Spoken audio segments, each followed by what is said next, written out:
Hello and welcome to Daily Book Insight. Today, we are diving deep into a book that has literally changed millions of lives, The Power of Positive Thinking by Norman Vincent Peale. Now, this isn't just about feel-good slogans or wishful thinking. No, this is a practical, hands-on guide to rewiring your mind for real-world success, happiness, and a deep sense of peace. Everything we're going to talk about today really boils down to this one powerful idea from Peale himself. It's a simple but absolutely revolutionary concept. Your reality isn't shaped by what happens to you, but by the thoughts that you let run around in your head all day. You think it, you become it. It's that direct. So how do we actually do this? Well, think of our journey today as getting your very own personal transformation toolkit.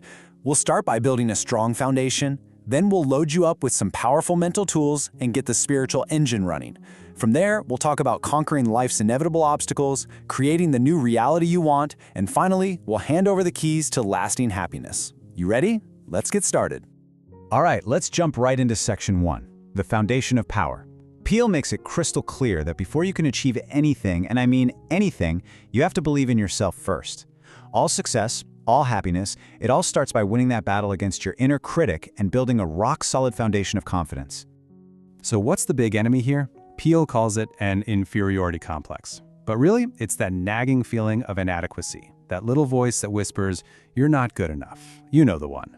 It acts like a giant wall, stopping us dead in our tracks right before we go for what we really, truly want. So how do you even begin to tear down that wall? Well, Peale tells this incredible story about a 52-year-old man who came to see him. This guy was just completely broken. He was in total despair, absolutely convinced that his life was over and everything he'd ever worked for was gone. So Peale had him do something really simple. He said, "Okay, let's list what you still have." The man says, "I have nothing." But Peale pushed back gently. "Is your wife still with you?" "Yes," the man said, "and she's wonderful." "What about your kids?" "Oh, they'll stand by me." And slowly, the list started to grow. Friends, integrity, health, faith. And when they were done, the man looked at this long list of assets and realized his situation wasn't hopeless at all. Nothing about his life had actually changed in that moment, but his entire perspective did.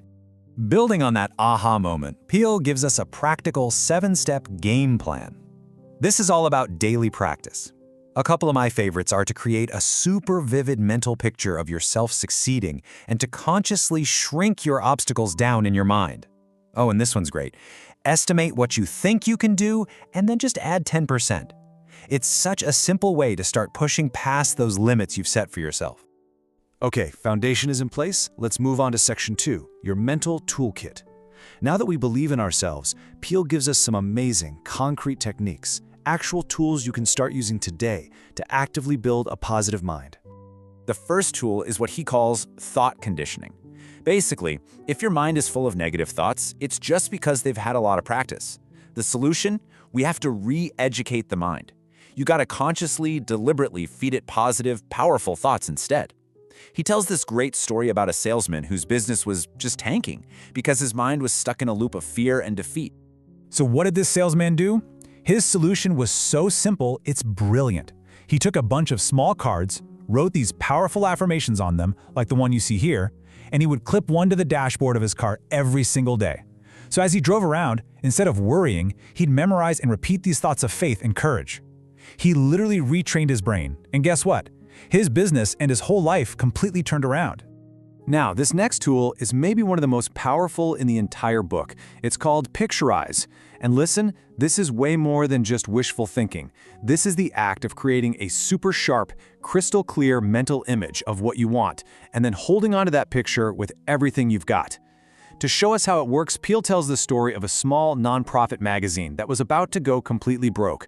They had no money, not enough subscribers, they had basically lost all hope.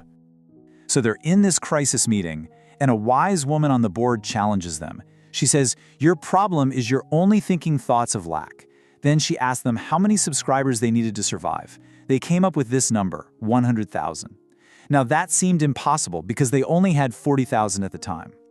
She told them to stop picturing debt and start vividly picturing 100,000 people's lives being changed by their magazine. At first they struggled, but they kept practicing, and as that picture became real in their minds, everything changed. From that moment on, the magazine never struggled again. And that idea of holding a powerful image in your mind leads us perfectly into our third section, what Peale calls the spiritual engine. See, for Peale, faith isn't just something you believe in passively. It's a dynamic, powerful force you can actually use through prayer to get real-world results. It's the engine that makes all the other tools run. Peale got this practical 3-step formula from a very successful businessman. First, prayerize. Just talk to God simply, like you're talking to a partner. Second, picturize. Yep, there it is again. Create that vivid mental image of success. And third, and this is so important, actualize. You don't just sit back and wait. You work hard, you work smart, all while believing that your vision is on its way to becoming reality. Peale also gives us some pro tips for making prayer more effective. A couple that really stand out are to focus on gratitude instead of just asking for stuff, and to never, ever let a negative thought into your prayers. But probably the most challenging one, and maybe the most powerful, is to pray for people you don't like. Peale believed that holding on to resentment just blocks your spiritual power. Okay, so we've built our foundation, we've got our tools, and the engine is running. Now it's time to face the bad guys. Section 4 is all about conquering the most common obstacles to a positive life: worry, anger, and fear. And Peale doesn't just say, "Don't worry." He gives us actual strategies to defeat these enemies. Peale says it all comes down to your attitude. Your mindset towards an obstacle is way more important than the obstacle itself. He talks about two kinds of people: the obstacle man, who only sees problems and says it can't be done, and the champion, who sees possibilities and asks, okay, how can we get this done? It's a huge shift from a mindset of doubt to one of faith and action. And to beat the specific habit of worry, I love this little story Peale shares. There was a man who was a chronic worrier, and he came up with this simple ritual. Every single night before he left his office, he'd walk over to his calendar, tear off the page for that day, crumple it into a tight ball, and very deliberately drop it in the trash. And with that one physical act, he mentally let go of everything from that day. The good, the bad, the anxieties. The day was done, his mind was now free for tomorrow. All right, on to our next section, creating your new reality.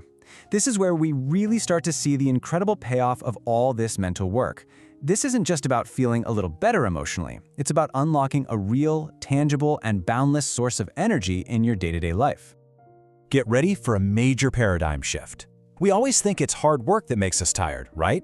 Peale says, nope. The real energy vampires are our negative emotions. Things like fear, resentment, and guilt. He calls them energy leaks. They drain our vitality way more than physical labor ever could. A person who is free from all that inner turmoil can work for hours and still feel energized. Peale tells this amazing story about a university professor who used to be fantastic, but he'd just gone stale. He lost his energy, his spark. The university president, instead of firing him, gave him a 6-month paid leave with a, let's say, unusual prescription. He told him to go to a remote cabin and take only one book with him, the Bible. So for 6 months, the professor just walked in the woods, fished, and soaked his mind in its words. He came back a completely new man. His energy, his creativity, his passion, all of it was back. And that brings us to our final section, which is really the ultimate goal of all of this, isn't it? The keys to lasting happiness. Here, Peale hones in on two things we all want: to be happy and to be liked. And he frames them not as things that just happen to you by luck, but as actual skills that you can learn and cultivate. So, what's the big secret to happiness? It's so simple, it's almost breathtaking. It's a choice. That's it. Peale quotes Abraham Lincoln, who said that people are just about as happy as they make up their minds to be. It's not about your circumstances, it's a mental habit you practice every single day. When you wake up, you can choose to be happy, or you can choose to be unhappy. It's that simple. The happy person just keeps choosing happiness. And what about being liked by others? Well, it's not about being some fake popular person. The core principle is simple. If you want people to like you, you have to sincerely like them. Remember their names. Be a comfortable person to be around. Drop the ego. And most importantly, practice genuinely finding things to like about people.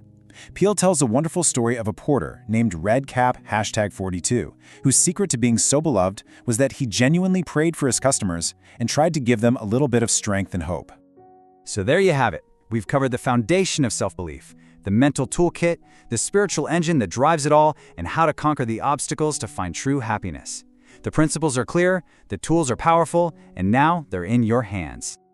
So the only question left is the one you see on the screen. How will you change your thoughts to change your world?